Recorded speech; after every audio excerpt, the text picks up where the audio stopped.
પ્રકરણ 10 વિધાયક મનોવિજ્ઞાન. માનવ વર્તનનો વૈજ્ઞાનિક અભ્યાસ કરવો એ મનોવિજ્ઞાનનું મુખ્ય ધ્યેય છે. આ પ્રકારના વૈજ્ઞાનિક અભ્યાસમાં અત્યાર સુધી વર્તનનું વર્ણન, સ્પષ્ટીકરણ, આગાહી અને નિયંત્રણ જેવા ધ્યેયો સાથે આગળ વધતું મનોવિજ્ઞાન આજે 21મી સદીમાં જીવનની ગુણવત્તા સુધારવા જેવો માનવ વર્તનના વિધાયક પાસાના અભ્યાસ સુધી પહોંચ્યું છે. આમ તો આધુનિક મનોવિજ્ઞાનના વિકાસને 125 જેટલા વર્ષો થયા છે તેમ કહી શકાય, અને આ 125 વર્ષની મજલમાં મનોવૈજ્ઞાનિકોએ માનવ સ્વભાવના નિષેધક પાસાનો વધુ અને વિધાયક પાસાનો તુલનાત્મક રીતે ઓછો અભ્યાસ કર્યો છે. એ જ રીતે મનોવિજ્ઞાનની પાયાની બે વિચારધારાઓ મનોવિશ્લેષણવાદ તથા વર્તનવાદમાં માનવ સ્વભાવ અને વર્તનનું આશાસ્પદ ચિત્ર ઉપસતું નથી. મનોવિશ્લેષણવાદના પ્રવર્તક ફ્રોઇડ માનવ વર્તન માટે બાલ્યકાલીન અનુભવોને મહત્વના ગણીને માનવજાતમાં રહેલી આક્રમકતા અને જાતીયતાની મૂળવૃત્તિઓને માનવ વર્તનના મુખ્ય પ્રેરક બળો ગણે છે. જ્યારે વર્તનવાદી વોટસનના મત મુજબ માનવ તેના આસપાસના વાતાવરણના પરિબળોથી ખેંચાતું એક યંત્ર જેવું પ્રાણી છે. આમ મનોવિશ્લેષણવાદ અને વર્તનવાદમાં ક્યાંય એવું ફલિત થતું નથી કે માનવ પોતે જ પોતાનો ઘડવૈયો છે અથવા તો પોતે જ સ્વતંત્ર રીતે પોતાના ઉમદા વ્યક્તિત્વનું નિર્માણ કરી શકે છે. ફ્રોઇડ અને વોટસનના માનવજાત માટેના કોઈ ઉજળા ચિત્રના અભાવે મનોવિજ્ઞાનમાં માનવના સારાપણાને ઉપસાવતો ખ્યાલ એટલે કે માનવવાદી વિચારધારાનો જન્મ થયો. મેસ્લો અને રોજર્સ જેવા માનવવાદી મનોવૈજ્ઞાનિકોએ માનવીના સારાપણા અને અનોખાપણા પર ભાર મૂક્યો અને આપણને માનવજાતનું ઉજળું અને આશાસ્પદ ચિત્ર પ્રાપ્ત થયું. માનવીમાં રહેલી શારપના અભ્યાસ પર હવે ભાર અપાવા લાગ્યો. માનવવાદીઓ બાદ અસ્તિત્વવાદી મનોવૈજ્ઞાનિકોએ પણ માનવ જીવનની અર્થમયતા પર ભાર મૂક્યો. વિક્ટર ફ્રેન્કલ જેવા અસ્તિત્વવાદી મનોવૈજ્ઞાનિકોનું માનવું છે કે વ્યક્તિ પોતાના માનસિક બંધનોને તોડવાની અને નિર્ણયો ધરાવે છે. ફ્રેન્કલનું સ્પષ્ટપણે માનવું હતું કે પશુવત બનવાની કે સંતસમા બનવાની એ બંને સંભાવના માનવીની અંદર જ પડેલી હોય છે. આમાંથી કઈ સંભાવનાને તે વાસ્તવિક રૂપ આપે છે તે વ્યક્તિએ પોતે કરેલ નિર્ણયો પર આધાર રાખે છે, પરિસ્થિતિઓ પર નહીં. આમ 21મી સદીમાં વિકસી રહેલ વિધાયક મનોવિજ્ઞાનમાં માનવ વર્તનના વિધાયક પાસાના અભ્યાસ પર ભાર મૂકવામાં આવે છે. 20મી સદીના મનોવિજ્ઞાનમાં ચિંતા, હતાશા, મનોભાર, સંઘર્ષ, આક્રમકતા, મનોવિકૃતિઓ જેવા માનવ વર્તનના નિષેધક પાસાઓના અભ્યાસ પર વધુ ભાર અપાયો હતો.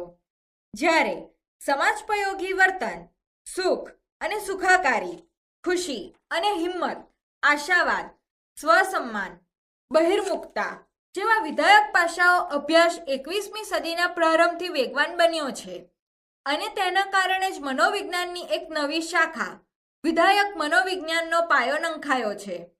છેલ્લા 10-15 વર્ષમાં આ શાખા ઉદ્ભવી છે અને આથી જ પીટરસન 2006 નોંધે છે કે વિધાયક મનોવિજ્ઞાન એ લાંબો ઇતિહાસ અને ટૂંકો ભૂતકાળ ધરાવે છે. વિધાયક મનોવિજ્ઞાનની વ્યાખ્યાઓ. Definitions of positive psychology. સામાન્ય માનવીમાં રહેલા સદ્ગુણો અને સામર્થ્યોનો વૈજ્ઞાનિક અભ્યાસ કરી માનવ જીવનની ગુણવત્તા સુધારવી એ આધુનિક મનોવિજ્ઞાનના અભ્યાસનું એક ધ્યેય બની રહ્યું છે. માર્ટિન સેલિગમેન એવા પ્રથમ સમકાલીન મનોવૈજ્ઞાનિક છે જેમણે મનોવૈજ્ઞાનિકોના આ પ્રકારના અભ્યાસોના પરિણામોથી વિકાસ પામી રહેલ મનોવિજ્ઞાનની એક શાખાને વિધાયક મનોવિજ્ઞાન, પોઝિટિવ સાયકોલોજી એવું નામ આપ્યું. જો કે ઈસવીસન 1954માં અબ્રાહમ મેસ્લોએ પોતાના પુસ્તક મોટિવેશન એન્ડ પર્સનાલિટી માં એક પ્રકરણનું નામ પોઝિટિવ સાયકોલોજી રાખ્યું હતું. આમ પોઝિટિવ સાયકોલોજી શબ્દનો સૌપ્રથમ પ્રયોગ મેસ્લોએ કર્યો ગણાય, જ્યારે મનોવિજ્ઞાનની એક શાખા તરીકે પોઝિટિવ સાયકોલોજી નામ વિધાન માર્ટિન સેલિગમેને કર્યું ગણાય. સેલિગમેન ઈસવીસન 1998માં અમેરિકન સાયકોલોજીકલ એસોસિએશન APA ના પ્રમુખ સ્થાનેથી સંબોધન કરતા અપીલ કરી કે માનવ વર્તનની ખરાબ, નિષેધક બાબતોના અભ્યાસને બંધ કરી માનવમાં રહેલ સર્વોત્તમ વિધાયકના અભ્યાસોને આગળ વધારો.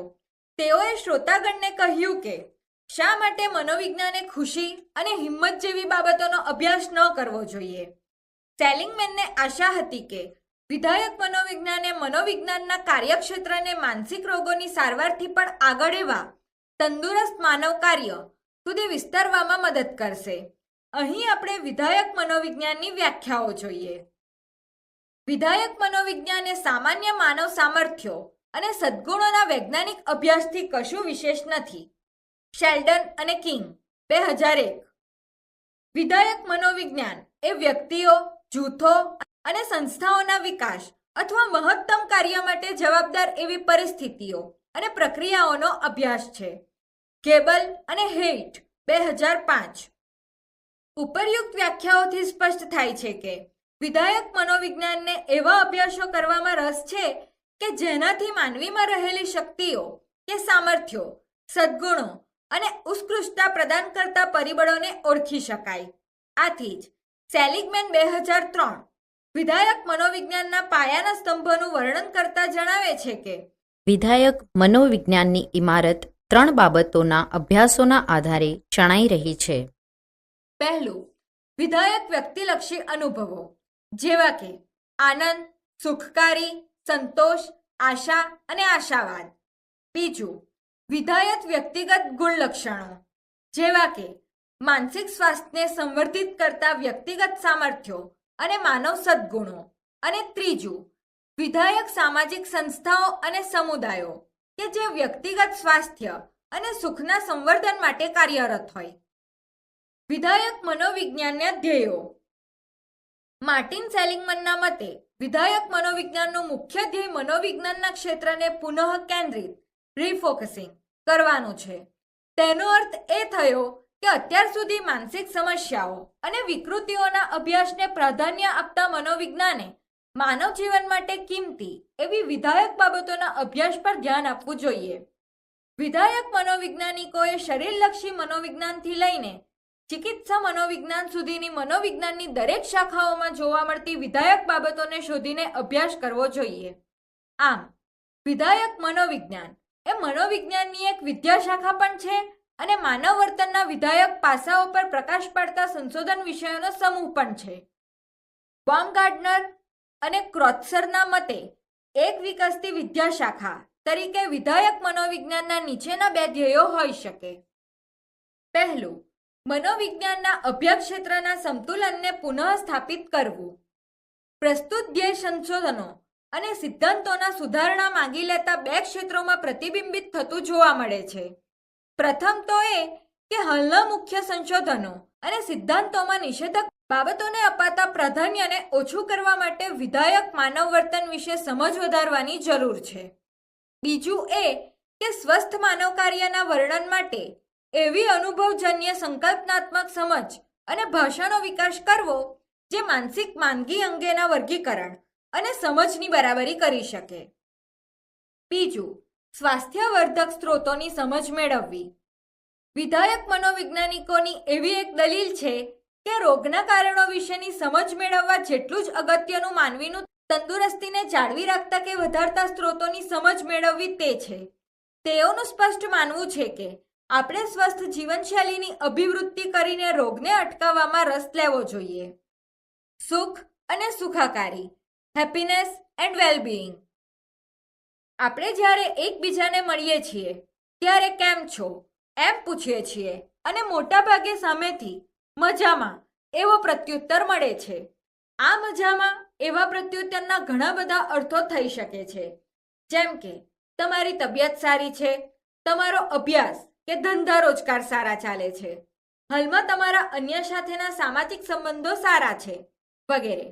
મતલબ તમે તમારા જીવનથી ખુશ છો. વિધાયક મનોવિજ્ઞાન પણ એવા પ્રશ્નોનો ઉત્તર શોધવાનો પ્રયત્ન કરે છે કે એવા કયા પરિબળો છે જે આપણા જીવનને સુખી અને સંતોષપ્રદ બનાવે છે. જો કે સુખ અને સુખાકારીને વિધાયક મનોવિજ્ઞાન વ્યક્તિલક્ષી મનોવિજ્ઞાન દ્રષ્ટિકોણથી જુએ છે. તેનો અર્થ એ થયો કે વિધાયક મનોવિજ્ઞાનમાં જીવનની ગુણવત્તાનું મૂલ્યાંકન કરવા તેમજ સુખાકારી અંગેના નિર્ણયો લેવામાં લોકોના પોતાના માપદંડને પ્રાધાન્ય આપવામાં આવે છે. અહીં તમે સુખી છો તે અંગેનો નિર્ણય તમારે પોતે કરવાનો છે.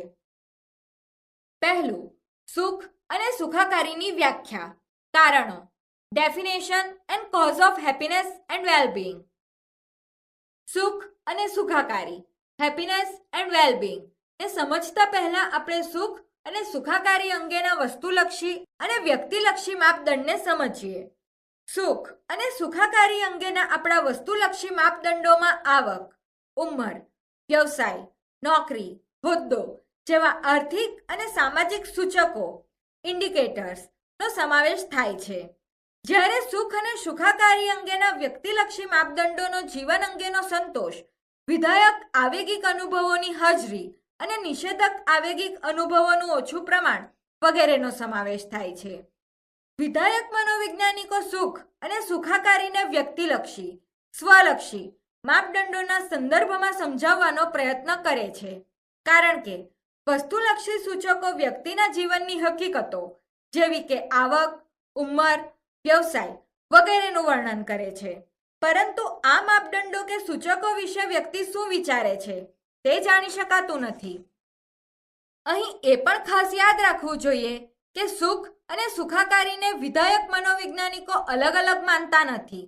વ્યક્તિલક્ષી સુખાકારી, સબ્જેક્ટિવ વેલબીંગ SWB અને સુખને તેઓ એકબીજાના પર્યાય સમજે છે. સુખ અને સુખાકારીની વ્યાખ્યા નીચે મુજબ છે. પોતાના જીવન વિશેના વ્યક્તિના ભાવાત્મક અને બોધાત્મક મૂલ્યાંકનોને વ્યક્તિલક્ષી સુખાકારી તરીકે ઓળખી શકાય. ડાયનર 2000.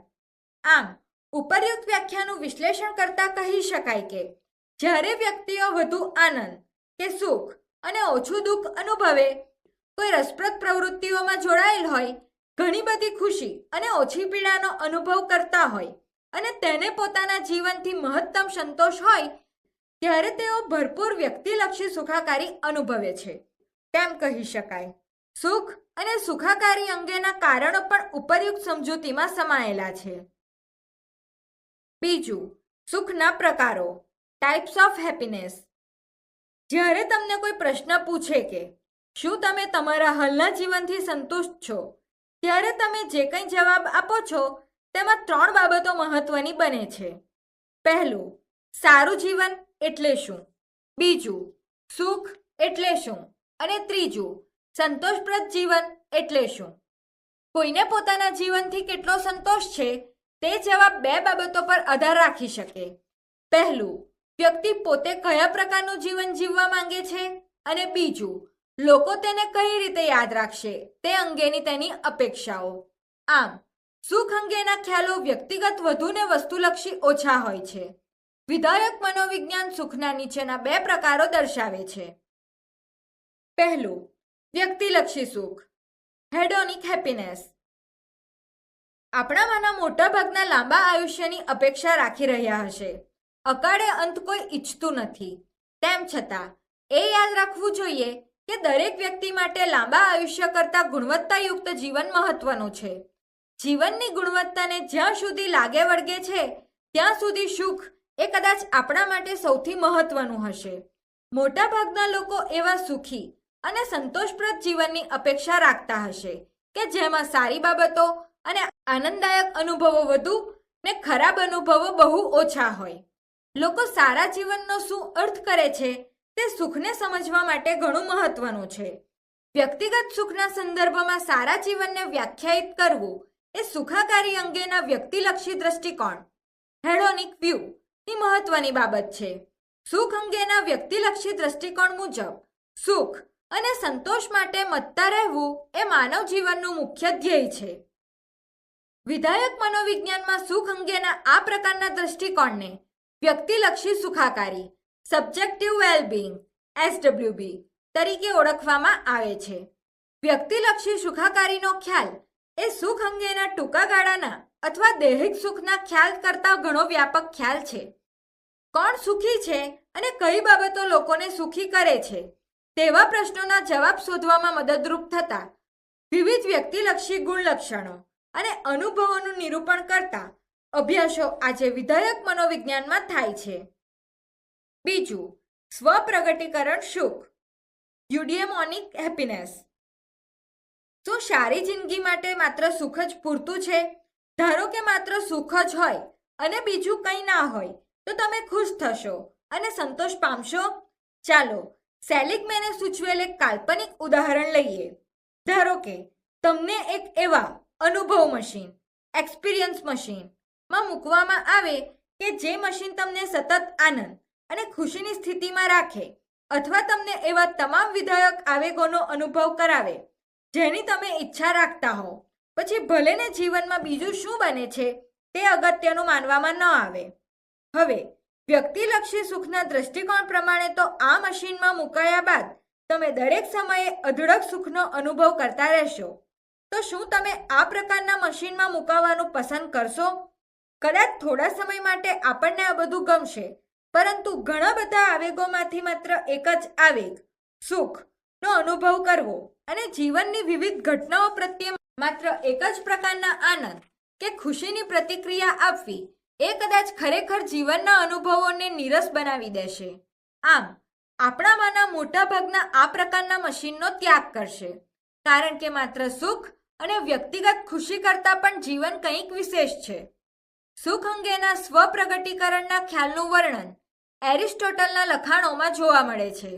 એરિસ્ટોટલના મતે સુખ કે સુખાકારી એટલે પોતાની જાતનું પ્રગટીકરણ, સેલ્ફ રિયલાઇઝેશન, અભિવ્યક્તિનું અર્થઘટન અને આંતરિક શક્તિઓની પૂર્ણપણે ખીલવણી.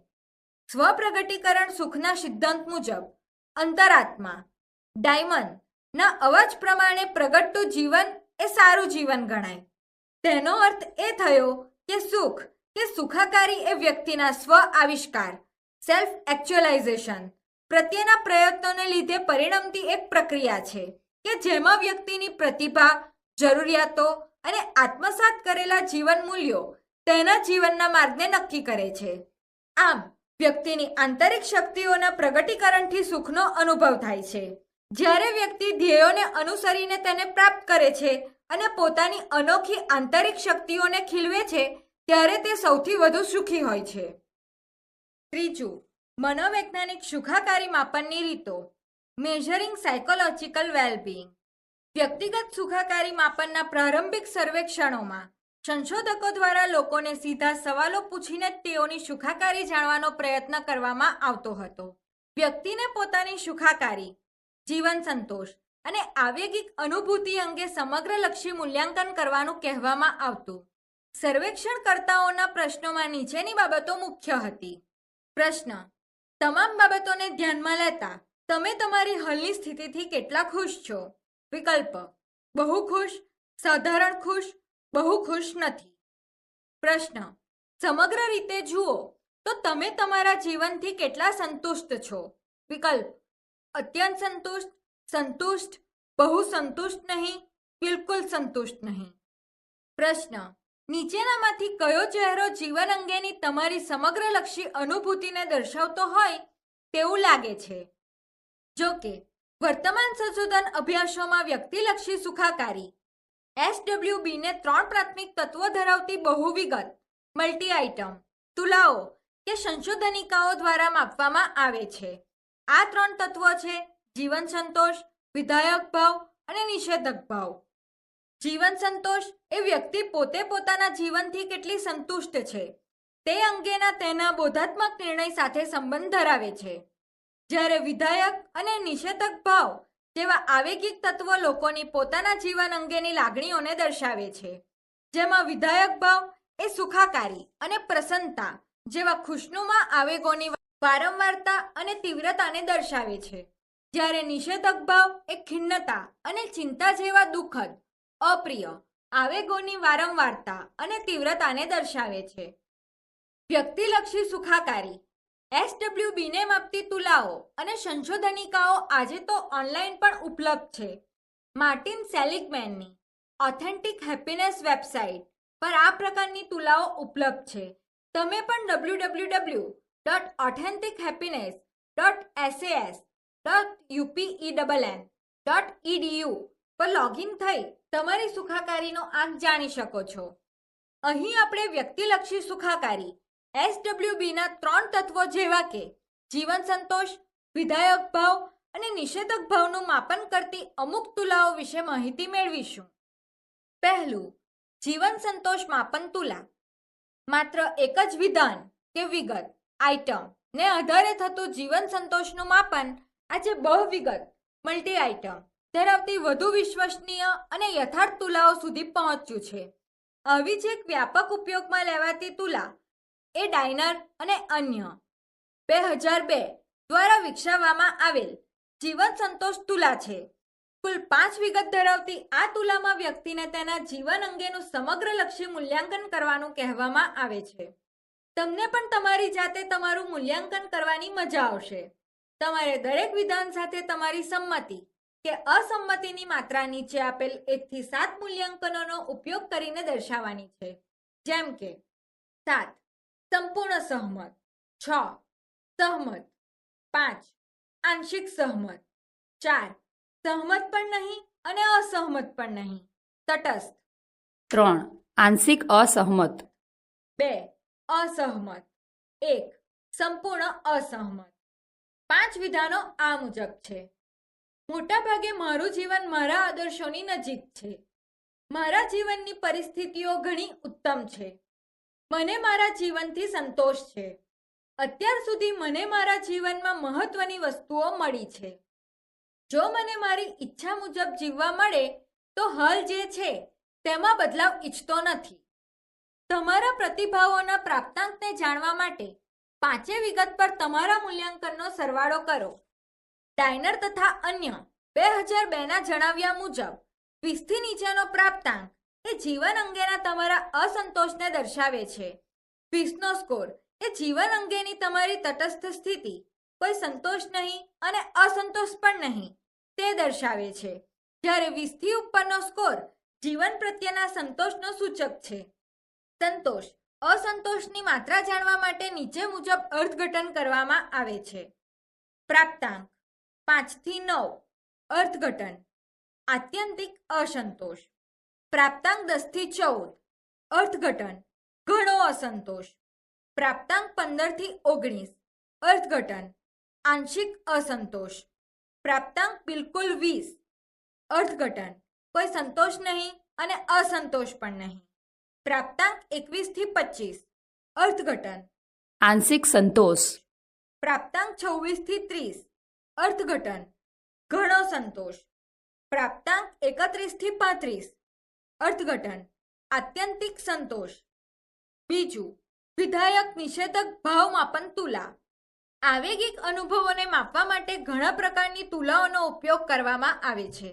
અમુક તુલાઓ માત્ર વિધાયક આવેગો જેવા કે સુખાકારી અથવા પ્રસન્નતાનું જ માપન કરે છે, જ્યારે અમુક તુલાઓ વિધાયક અને નિષેધક બંને પ્રકારના ભાવ કે લાગણીઓનું માપન કરે છે.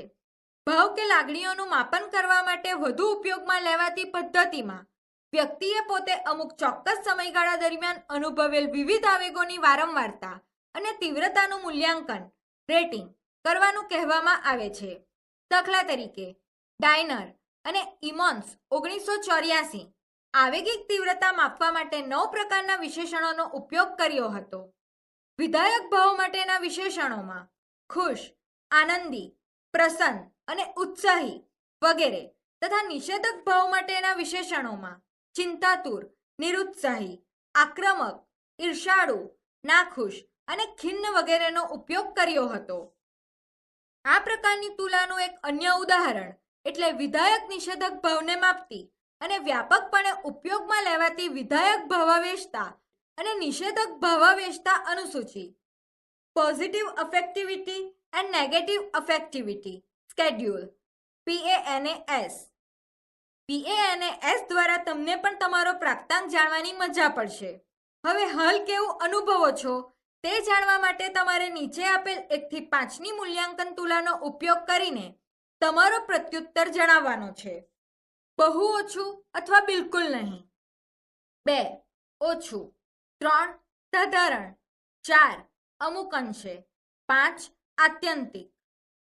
રસવૃત્તિ PA, ઉશ્કેરાટ NA, દુઃખદાયકતા NA, સાવચેતી PA, ઉત્તેજના PA, શર્મિંદાપણું NA. વ્યાકુળતા NA, પ્રેરણા PA, દ્રઢ મનોબળ PA, ખિન્નતા NA, દોષભાવ NA, કૃતનિશ્ચયતા PA, ગભરાટ NA, વિનય વિવેક PA, વેરભાવ NA, માનસિક નિર્બળતા NA, ઉત્સાહ PA, સક્રિયતા PA, ગૌરવ PA, ભયભીતતા NA. તમારા પ્રતિભાવોનો પ્રાપ્તાંક જાણવા માટે વિધાયક ભાવ PA દર્શાવતી 10 વિગતો અને નિષેધક ભાવ NA દર્શાવતી 10 વિગતો પર તમારા મૂલ્યાંકનનો સરવાળો કરો. વિધાયક અને નિષેધક ભાવ પરનો પ્રાપ્તાંક 10 થી 50 ની વચ્ચેનો કોઈ હોઈ શકે છે અને તે વિધાયક અને નિષેધક ભાવની તીવ્રતાને દર્શાવે છે. આ તુલના માધ્યમથી તમે એ પણ જાણી શકો છો કે તમારી હાલની મનોદશા, મૂડ પર કયા પ્રકારના આવેગોની વધુમાં વધુ અસર પડી છે. જાતિગત તફાવતો અને સુખ, જેન્ડર ડિફરન્સીસ એન્ડ હેપીનેસ. કોણ વધુ સુખી છે, પુરુષ કે સ્ત્રી? એકંદરે જવાબ એ મળે છે કે બંનેમાંથી કોઈ પણ એકબીજાથી વધુ સુખી નથી. કુલ 16 દેશોના 1,70,000 લોકો પર જીવન સંતોષ અને જાતિ, જેન્ડર અંગેનું સર્વેક્ષણ દર્શાવે છે કે સ્ત્રી અને પુરુષમાં સુખાકારી અને જીવન સંતોષનું પ્રમાણ લગભગ સરખું જોવા મળે છે. અમેરિકામાં થયેલ અન્ય એક રાષ્ટ્રીય સર્વેક્ષણમાં સામાન્ય તારણ નીકળ્યું હતું કે સમગ્ર સુખાકારીની બાબતમાં સ્ત્રીઓ અને પુરુષો વચ્ચે બહુ ઓછો તફાવત જોવા મળે છે. સ્ત્રી અને પુરુષ સામાન્ય રીતે તેના જીવનથી સમગ્ર રીતે સરખા સુખી અને સંતુષ્ટ જોવા મળે છે. 39 દેશોના 18,000 કોલેજિયન પર થયેલા અભ્યાસમાં પણ આ બાબતમાં કોઈ જાતિગત સાર્થક તફાવત જોવા મળ્યો ન હતો. જો કે અમુક અભ્યાસોમાં સ્ત્રી અને પુરુષ વચ્ચે સુખ અને જીવન સંતોષની બાબતમાં જે તફાવત જોવા મળ્યો છે તે નહિવત કે બહુ ઓછો છે. હેરિંગ, સ્ટોક અને ઓકુન 1984 ના એક સમીક્ષાત્મક અભ્યાસમાં પુરુષોમાં સ્ત્રીઓની સરખામણીએ સુખાકારીનું વલણ સહેજ વધુ જોવા મળ્યું હતું. જ્યારે બીજી તરફ વુડ, રોડસ અને વહેલાન 1989 ના સમીક્ષાત્મક અભ્યાસમાં પુરુષ કરતાં સ્ત્રીઓમાં સુખાકારીનું વલણ થોડું વધુ જોવા મળ્યું હતું. ટૂંકમાં વ્યક્તિની જાતિ, સ્ત્રી કે પુરુષના આધારે આપણે તેની સુખાકારી વિશે કંઈ બહુ વધુ કહી શકતા નથી. સ્ત્રી અને પુરુષ વચ્ચે સુખાકારીની બાબતમાં ભલે કોઈ તફાવત જોવા ન મળતો હોય, પરંતુ આવેગ અનુભવની બાબતમાં સ્ત્રી અને પુરુષ અલગ પડે છે. અહીં તેની ચર્ચા આવશ્યક છે. પહેલું, નિષેધક આવેગો અને જાતિગત તફાવતો. સ્ત્રીઓને સામાન્ય રીતે નિષેધક આવેગોને લીધે ખિન્નતા અને ચિંતાનો અનુભવ થવાની સંભાવના વધુ રહે છે. ખિન્નતા, ડિપ્રેશન અને ચિંતા, એન્ઝાઇટી જેવી વિકૃતિઓમાં પ્રબળ નિષેધક આવેગો સમાયેલા હોય છે. સંશોધનો દર્શાવે છે કે ખિન્નતા અને ચિંતાની વિકૃતિઓમાં જોવા મળતા જાતિગત તફાવતો જીવનના પ્રારંભિક વર્ષોમાં જોવા મળે છે. તરુણીઓમાં 11 થી 15 વર્ષની ઉંમરની વચ્ચે સામાન્ય રીતે મનોદશા વિકૃતિ, મૂડ ડિસઓર્ડર જોવા મળે છે, જ્યારે તરુણોમાં આ ઉંમરે આ પ્રકારની વિકૃતિઓ પ્રમાણમાં ઓછી જોવા મળે છે. ઘણા બધા સમીક્ષાત્મક અભ્યાસો એ બાબત તરફ નિર્દેશ કરે છે કે પુરુષો કરતાં સ્ત્રીઓ દુઃખ, ભય, ચિંતા, શરમ અને દોષભાવ વગેરેની વાત અન્યને વધુ કરે છે. તેનો અર્થ એ થયો કે સ્ત્રીઓ નિષેધક આવેગોનો અનુભવ તો વધુ કરે જ છે, પરંતુ સાથે સાથે આવી આવેગિક અભિવ્યક્તિ પણ પુરુષો કરતાં વધુ કરે છે. સ્ત્રીઓની સામે જ્યારે નિષેધક આવેગ પેદા કરતી પરિસ્થિતિ રજૂ કરવામાં આવે ત્યારે તેઓ પુરુષો કરતાં દુઃખ અને ભયની વધુ અભિવ્યક્તિ દર્શાવે છે. આનાથી વિરુદ્ધ પુરુષોમાં નિષેધક પરિસ્થિતિમાં માદક પદાર્થોનું સેવન, સમાજ વિરોધી પ્રવૃત્તિ, અનિયંત્રિત ગુસ્સો અને આક્રમકતા સાથે જોડાયેલી સમસ્યાઓ ઉદ્ભવે છે. તેનો અર્થ એ થયો કે નિષેધક આવેગોની પરિસ્થિતિમાં સ્ત્રીઓ આવા આવેગોની વિઘાતક અસરોને પોતાના તરફ અને પુરુષો અન્ય તરફ વાળે છે. વળી સંશોધનોના તારણો એ બાબત તરફ પણ નિર્દેશ કરે છે કે પુરુષોમાં શારીરિક આક્રમકતા અને સ્ત્રીઓમાં શાબ્દિક અને સંબંધજન્ય આક્રમકતા વધુ જોવા મળે છે. મતલબ, પુરુષ ગુસ્સે થશે તો અન્ય પર શારીરિક હુમલો કરી બેસશે, જ્યારે સ્ત્રીનો ગુસ્સો જીભા જોડી, દલીલ, સંબંધોના અંત લાવવો વગેરેમાં પરિણમી શકે છે. બીજું, વિધાયક મનોદશા અને વર્તન. સુખ, પ્રસન્નતા અને પ્રેમ જેવી વિધાયક મનોદશાને લગતા અભ્યાસોમાં પણ જાતિના સંદર્ભમાં વિસંગતતા જોવા મળે છે. ઘણા બધા સંશોધકોને જોવા મળ્યું છે કે સ્ત્રીઓ પુરુષો કરતાં વધુ સુખ અને વધુ પ્રગટ વિધાયક આવેગોનો અનુભવ કરે છે. આ પ્રકારના દરેક સંશોધનનું એક સામાન્ય તારણ એ પણ નીકળે છે કે સ્ત્રીઓ પુરુષો કરતાં વિધાયક આવેગો વધુ અભિવ્યક્ત કરે છે. આમ સ્ત્રીઓ બીજાઓ પ્રત્યે સુખ, પ્રસન્નતા અને પ્રેમની અભિવ્યક્તિ પુરુષો કરતાં વધુ દર્શાવે છે. સ્ત્રીઓના બિનશાબ્દિક વર્તનોને લગતા નિરીક્ષણાત્મક અભ્યાસો પણ સ્ત્રીઓની ચડિયાતી અભિવ્યક્તિની તરફેણ કરે છે. જેમ કે અસંખ્ય અભ્યાસો એવું દર્શાવે છે કે સ્ત્રીઓ પુરુષો કરતાં વધુ વખત સ્મિત કરે છે. સામયિકો અને વર્તમાન પત્રોમાં આવતી સ્મિત દર્શાવતી તસવીરો તથા શોપિંગ મોલ, બાગ બગીચાઓ, સિનેમાઘરો, શેરીઓ અને સમારંભોમાં નિરીક્ષણો દર્શાવે છે કે સ્ત્રીઓ પુરુષો કરતાં વધુ હસે છે કે સ્મિત કરે છે. હલ્બેર્સ્ટાડ અને સાઇટા 1987. એટલું જ નહીં, પરંતુ અન્યની આવેગિક સ્થિતિનું સાચું મૂલ્યાંકન કરવામાં અને બિનશાબ્દિક સંકેતોને પારખવામાં પુરુષો કરતાં સ્ત્રીઓ વધુ કુશળ જોવા મળે છે. લગ્ન અને સુખ. Marriage and happiness. વ્યક્તિની ઉંમર, આવક, વ્યવસાય, શિક્ષણ, જાતિ અને વૈવાહિક દરજ્જો જેવા જનસાંખ્યિક ડેમોગ્રાફી પરિબળો પૈકી વૈવાહિક દરજ્જો એટલે કે લગ્ન એક એવું પરિબળ છે જે વ્યક્તિલક્ષી સુખાકારી SWB પર વધુ અસર કરે છે. સમાજના 90% લોકો તો પરણેલા જ હોય છે અને તેમાંના મોટા ભાગના નહીં પરણેલા કરતાં વધુ ખુશ રહેવાના. માયર્સ 2000. લગ્ન અને ઉચ્ચ કક્ષાની વ્યક્તિલક્ષી સુખાકારી વચ્ચે સંબંધ દર્શાવતું ઘણું સંશોધન સાહિત્ય ઉપલબ્ધ છે. હવે પ્રશ્ન એ થાય કે આ પરણેલા લોકો કોનાથી વધુ સુખી હોય છે? તેનો ઉત્તર એ છે કે જેઓ આજીવન કુંવારા રહ્યા છે અથવા તો છૂટાછેડા લીધેલ છે, જીવનસાથીથી અલગ રહે છે કે જેઓના જીવનસાથી મૃત્યુ પામ્યા છે, તેનાથી પરણેલા વધુ સુખી જોવા મળ્યા છે. અમેરિકન, યુરોપિયન લોકો પર મોટા પાયે થયેલા સર્વેક્ષણોમાં પણ લગ્ન સુખાકારી સંબંધ, મેરેજ, હેપીનેસ રિલેશનશિપ ની મજબૂત હાજરી વર્તાઈ છે. 100થી વધુ સર્વેક્ષણાત્મક સંશોધન અભ્યાસોમાં પણ લગ્ન એ જીવન સંતોષ, સુખ અને સમગ્ર સુખાકારીના એક સક્ષમ આગાહી સૂચક પ્રિડિક્ટર પુરવાર થયું છે.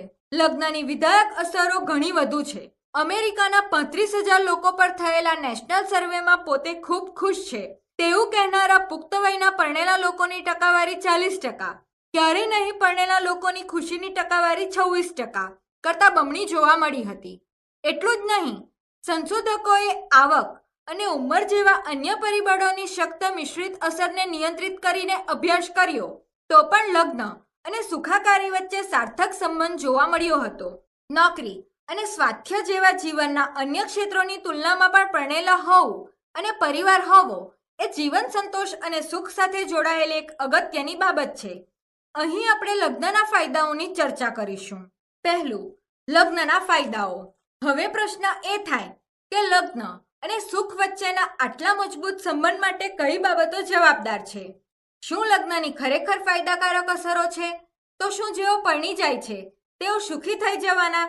લગ્નના ફાયદાઓ અંગેની ચર્ચા આપણે બ્રોયમેસ્ટર અને લિયર્સ 1995ની દલીલોથી કરીશું. તેઓ દલીલ કરે છે કે સમલગ્નતાની જરૂરિયાત, નીડ ટુ બિલોંગ, એ માનવીની એક પાયાની મનોવૈજ્ઞાનિક જરૂરિયાત છે. અસંખ્ય અભ્યાસોમાં લોકોની શારીરિક, માનસિક સુખાકારી માટે નજીકની, સમર્થનાત્મક અને સ્થાયી સંબંધની સ્થિતિ મહત્વની જણાઈ આવી છે. લોકો નજીકના સંબંધોને જાળવી રાખવાની બાબતને જીવનના એક પ્રમુખ ધ્યેય તરીકે ગણે છે. આથી લગ્ન એ આ પ્રકારની જરૂરિયાતોને પૂર્ણ કરવાનું એક મુખ્ય માધ્યમ છે અને આથી જ પરણેલા લોકોમાં ઉચ્ચ કક્ષાની સુખાકારી અને સુખ જોવા મળશે. કારણ કે કટોકટીના સમયે સંગત, હૂંફ, પ્રેમ, લાગણી અને સામાજિક સમર્થન પૂરું પાડવાની તાકાત લગ્નમાં રહેલી છે. જીવનસાથી અને માતા પિતાની ભૂમિકા પણ વ્યક્તિગત વિકાસ અને આપણા આત્મસન્માન અને સંતોષને સમૃદ્ધ કરતી નવીન ક્ષમતાઓની તકો પૂરી પાડે છે. લગ્ન સુખાકારી સંબંધ દરેક સંસ્કૃતિમાં વિધાયક જોવા મળ્યો છે. જ્યારે મૃત્યુ, છૂટાછેડા કે અલગ થવાને કારણે લગ્ન જીવનનો અંત આવે છે ત્યારે વ્યક્તિની સુખાકારીમાં સાર્થક ઘટાડો જોવા મળે છે, જે સ્પષ્ટ દર્શાવે છે કે સુખાકારીને જાળવી રાખવા માટે લગ્ન જીવનનું ટકવું અત્યંત જરૂરી છે. લગ્નના ફાયદાઓ એ આ બાબતથી પણ જોઈ શકાય છે કે જેઓ અપરિણિત છે, એકલા જીવે છે, બહુ ઓછા મિત્રો કે વિશ્વાસુ વ્યક્તિ ધરાવે છે, તેઓમાં આવેગિક સંતાપ અને માનસિક માંદગીનું પ્રમાણ ઊંચું જોવા મળે છે. જ્યારે તેનાથી વિરુદ્ધ પરિણિત લોકોમાં ખિન્નતા, એકલવાયાપણું કે શારીરિક માનસિક સ્વાસ્થ્યને લગતી સમસ્યાઓના અનુભવનું જોખમ ઓછું રહે છે. વળી પરિણિત લોકો વિધુર, વિધવા, ત્યક્તા કે છૂટાછેડાવાળી વ્યક્તિઓ કરતાં વધુ જીવે છે. ટૂંકમાં સામાન્ય રીતે પરિણિત લોકો અપરિણિત લોકો કરતાં વધુ સારું શારીરિક માનસિક સ્વાસ્થ્ય ભોગવે છે. જીવનમાં સમસ્યાઓને ઓછી કરવામાં પણ લગ્ન જીવન સહાયક નીવડે છે. 800 સ્ત્રી અને પુરુષ પર 7 વર્ષ સુધી કરવામાં આવેલ અભ્યાસમાં પણ જોવા મળ્યું હતું કે પરિણિત સ્ત્રી પુરુષમાં ખિન્નતા અને મદ્યપાનનું પ્રમાણ એકલા રહેતા સ્ત્રી પુરુષ કરતાં ઓછું હતું. જો કે વિધાયક મનોવૈજ્ઞાનિકો એ બાબત અંગે પણ સહેમત છે કે સુખાકારી માટે સુખી લગ્ન જીવન જરૂરી છે. આથી જ માયર્સ 1992 કહે છે કે વ્યક્તિગત સુખાકારીની બાબતમાં ખરાબ લગ્ન જીવન એ લગ્ન જીવન ન હોવા કરતાં ખરાબ છે.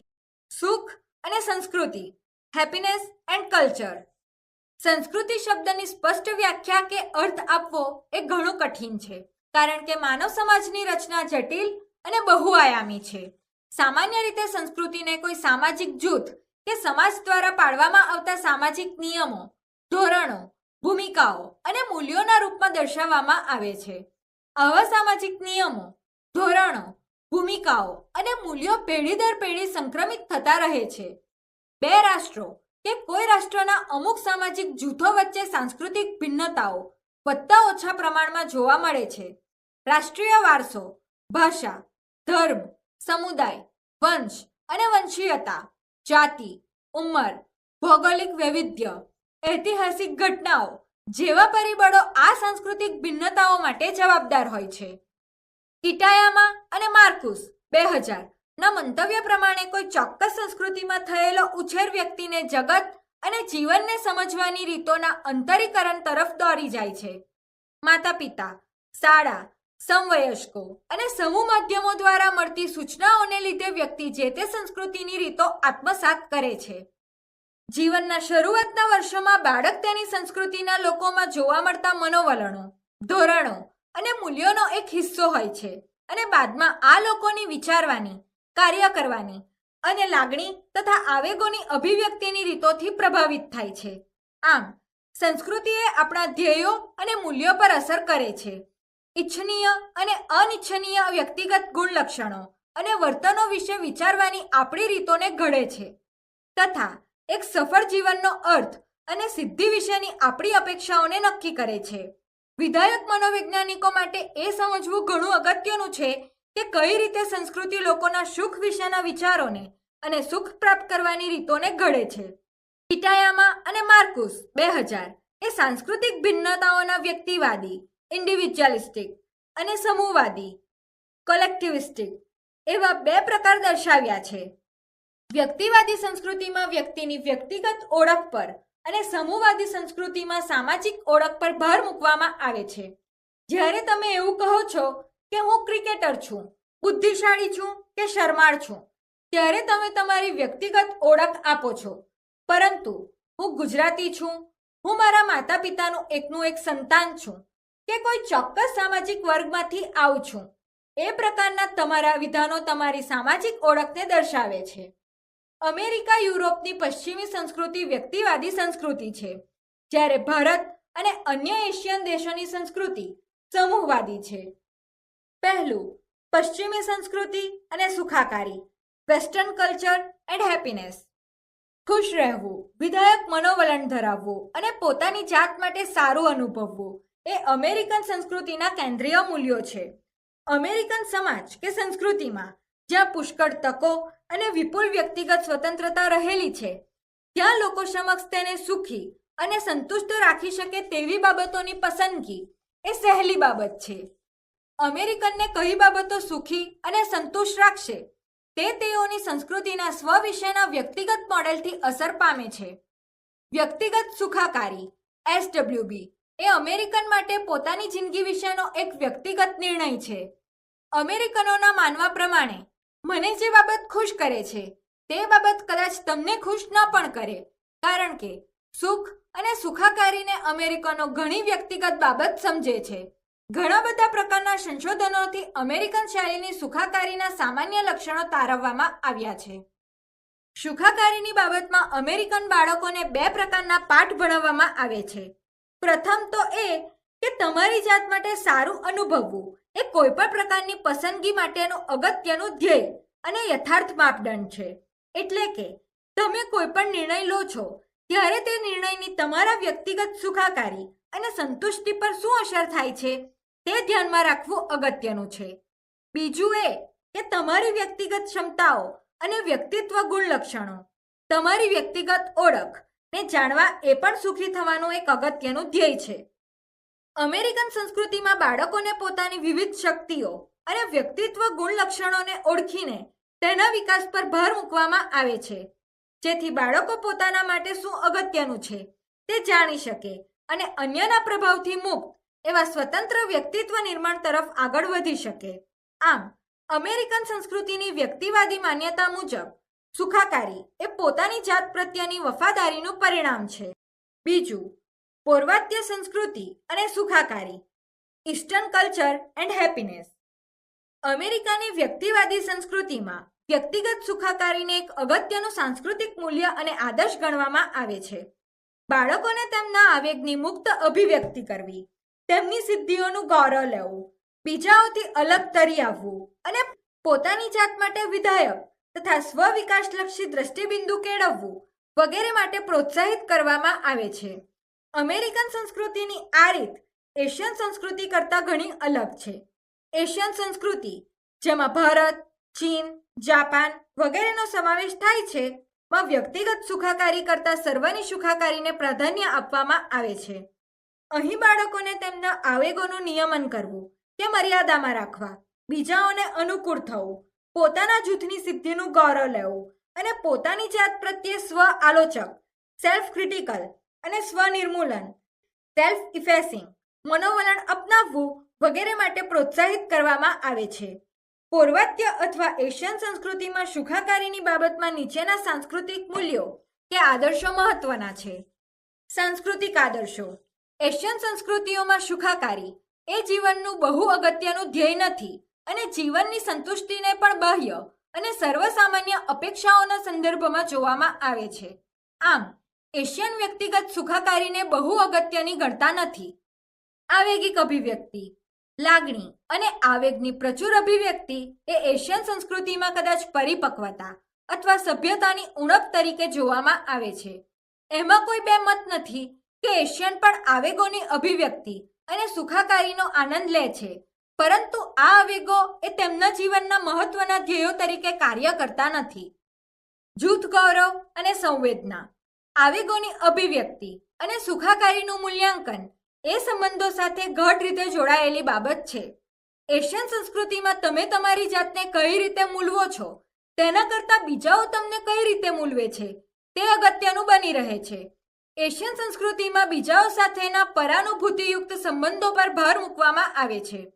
પરાનુભૂતિને એક પરસ્પર આધારિત સંબંધ તરીકે જોવામાં આવે છે કે જેમાં બીજાઓની લાગણીઓ અને વિચારો સાથે સમાનુભૂતિથી અનુકૂળ થવાની વ્યક્તિ પાસે અપેક્ષા રાખવામાં આવે છે. સામાજિક સંબંધોની સંવાદિતતાની જાળવણી અને સંવર્ધન માટે બાળકોને બીજાઓ સાથે સમાયોજિત થવાનું શીખવવામાં આવે છે. સ્વ આલોચક મનોવલણો. એશિયન સંસ્કૃતિનું એક અન્ય અગત્યનું લક્ષણ એટલે પરસ્પર વિશ્વાસ અને સમર્થનમાં સ્વ આલોચક મનોવલણની મહત્વની ભૂમિકા. એશિયન સમાજમાં વ્યક્તિ પોતાના અવગુણોની ટીકા કરે તો તેને બીજાઓ તરફથી સહાનુભૂતિ અને સમર્થન મળે છે. અહીં વ્યક્તિ પોતે પોતાના ગુણોનું વર્ણન કરે તે સારું ગણવામાં આવતું નથી.